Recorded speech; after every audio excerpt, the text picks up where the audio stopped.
Welcome to What Are You Sporting About podcast, a podcast about business, employment, sports, and entertainment to help educate, support, and guide you to your next level. Here's your host, attorney Sivonnia DeBarros.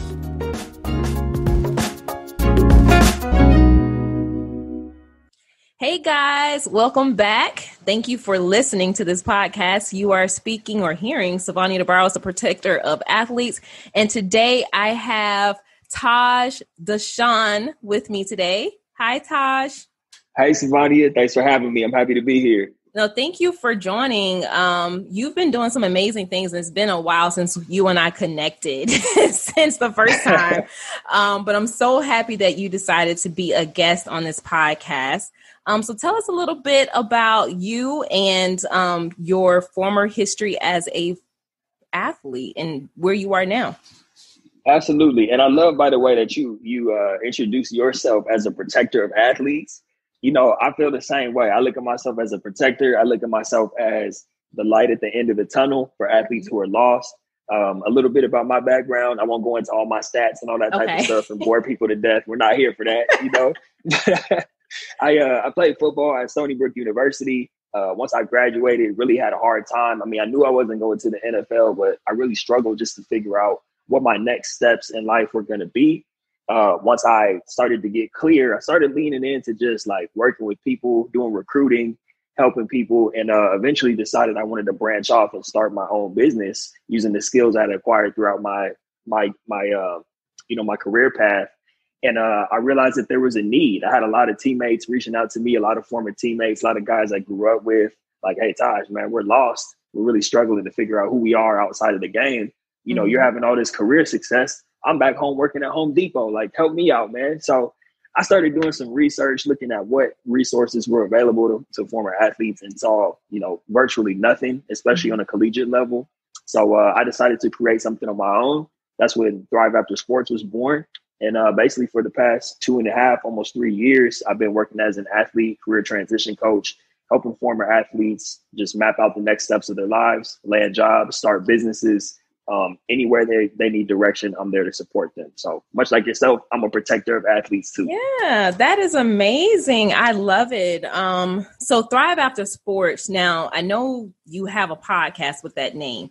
So Thrive After Sports, is that also the name of your business where you promote this support for athletes to help them transition? Absolutely. That's the name of my program. And as you mentioned, I do have a podcast. The podcast is called Thrive After Sports. Please go check that out. Available on all podcast platforms. Yeah. The program itself, Thrive After Sports, is actually the curriculum that I have. So when I started out coaching, I didn't just want to be on the phone, just kind of chopping it up without having any structure or systems in place. Right. So I put a lot of time, energy, and effort into developing an actual curriculum. I even consulted with some friends of mine who are clinical psychologists, just so I can make sure I had research and information and techniques, exercises, and things to help get former athletes through, you know, just the loss of identity and help them navigate those waters, what they're dealing on an emotional level before we even dive into talking about, you know, going into business or their career path. Because I want to make sure they're firing on all cylinders and in a good place mentally, physically, spiritually, and emotionally before we even dive into all that. So yeah, to answer your question, Thrive After Sports is the name of the program, and also the name of my podcast and my upcoming book that I have coming out. It's called Thrive After Sports as well. Nice. I want to touch on something you said, loss of identity. Now, you would think a athlete already identifies themselves as an athlete, right? So in at one vein, there is a identity there. But we've also seen time and time again, too, once that sport is over, because athletes who've made it to the pros, they've focused on sports. Like from the beginning of time when someone realized, oh, my gosh, this kid has the ability to be a professional athlete. So when you say loss of identity, are you saying loss of identity in the sense of you've only recognized yourself as an athlete, or loss of identity for when the sport has ended and now you know you don't have any idea what you're going to do with the rest of your life? That's a great question and some great points you brought up, Sivonnia. And I think in my opinion, the answer to that question is both, meaning loss of identity with no longer being an athlete and loss of identity in terms of who am I now, right? And I know your work is focused primarily on professional athletes, and I work with some professional athletes as well, but my focus is on, players at the collegiate level. And you see that, it's very similar, just like the loss of identity is similar between a collegiate player, a professional player, or even when you consider folks who are in the military, folks who are in the military, it's the same type of transition where, I always say it's like you've been raised by the game. Yeah. Anybody who played at a collegiate level or professional level has probably been playing since before they hit puberty. Yeah. You know what I mean? Yep. To be able to spend those years developing it. So yes, there's a loss of identity of, this is the sport that raised me. I grew up in this culture. This shaped who I am as a human being. And then there's a loss of identity, which, this is the work that I'm doing. What my focus is centered around is crafting and creating that new identity so that they can wake up and not just settle for the first job they can get out of college, right? But to have something that they're waking up every day and they're excited about pursuing the same way that they did with their sport. And once I can help somebody find that, that's priceless. Then they're off to the races because they can apply that athletic identity, that athletic mindset into whatever it is they're doing in the next chapters of their lives. Yes. Let me tell you, boy, everything that you're saying is so in alignment with what I've been saying and preaching, and some of the words that are listed in the book that I published, What Are You Sporting About, which is the inspiration for this podcast. It doesn't matter whether you're playing sports now or you're no longer playing, as the athlete. I feel like once an athlete, always an athlete, but you must figure out what it is that you're passionate about. What's your why in life? Because when you find that purpose, that is going to keep you moving forward. And with that purpose, you can do amazing things. So I think maybe sometimes athletes have been, beaten with this particular identity of who they are without actually taking the time and pushing that aside and say, hold on, wait, no, let me find out who I really am. Let me find out what it is that I'm interested in. Let me find out what I'm truly passionate about. Because when you involve yourself with things that you're passionate about, the success is going to come. Absolutely. I think that's why you and I connected and hit it off right away, because as soon as we saw each other's missions, we realized we were really talking about the same thing, like real recognized real. Yep, exactly. I mean, that is just so amazing. And you're right, too. One thing I do love about sports is there are certain characteristics that you take away from the game. It doesn't matter how long you played, whether you just played Pop Warner, high school, college, or all the way to the pros. There is a certain level of characteristic that you take away from the game, from the team type environment. So do you have, just based around that, do you have any type of mindset tips that an athlete who may be struggling to figure out how to transition, what would be your advice to them around some of the characteristics they already have within them but haven't tapped into yet?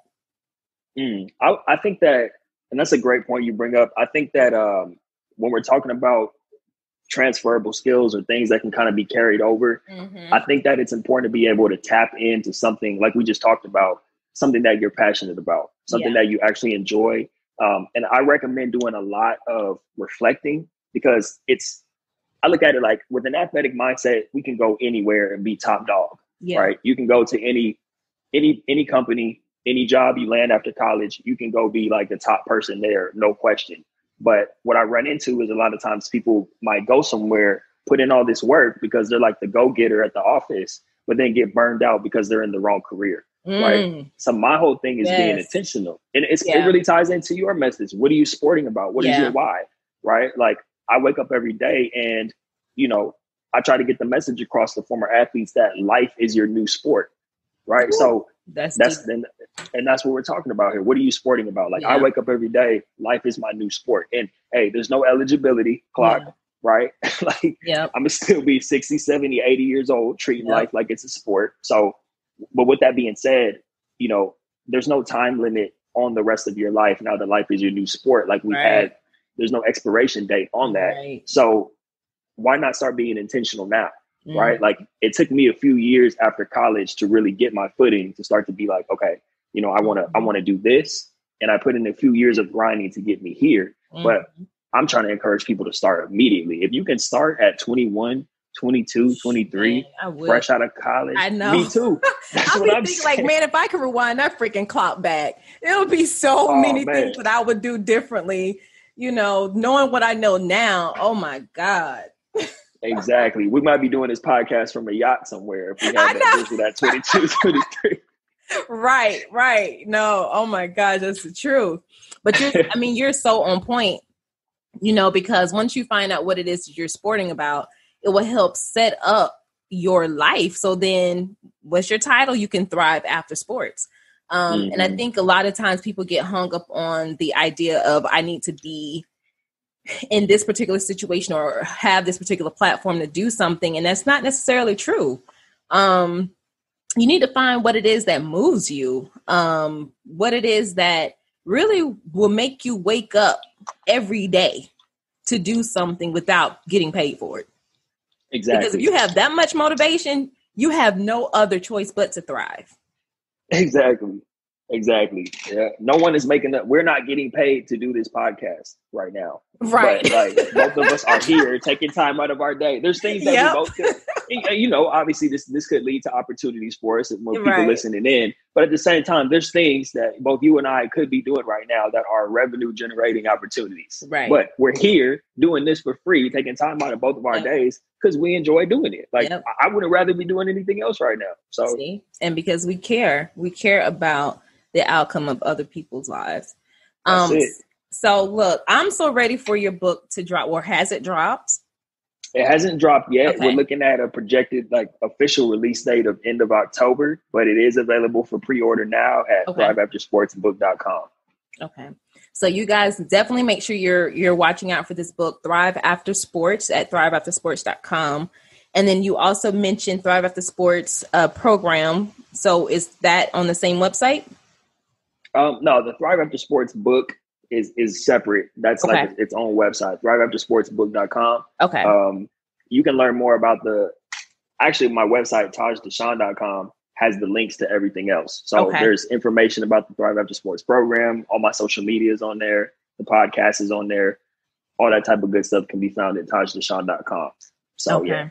All right, guys.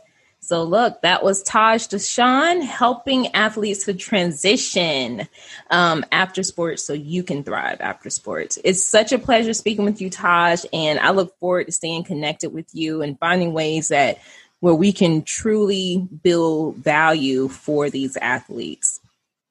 Absolutely, Sivonnia. Thank you for having me on. I appreciate all the work you're doing, and I know this is only the beginning of us working together and collaborating. So, yes, sir. Indeed. All right, you take care. All right, you too. Thanks for joining us this week on What Are You Sporting About podcast. Make sure to visit our website, prosportlawyer.com, where you can subscribe to the show in iTunes, Stitcher, or whatever your favorite platform is, so you'll never miss a show. And while you're at it, if you found value in the show, we'd appreciate a rating on iTunes or iHeartRadio. Or if you'd simply tell a friend about the show, that would help us out too. If you like the show, you might want to check out our book, What Are You Sporting About? Attorney Sivonnia DeBarros is available for private consulting at sldebarros.com. And remember, we're here to educate, support, and guide you in your journey to success because we're all sporting about something.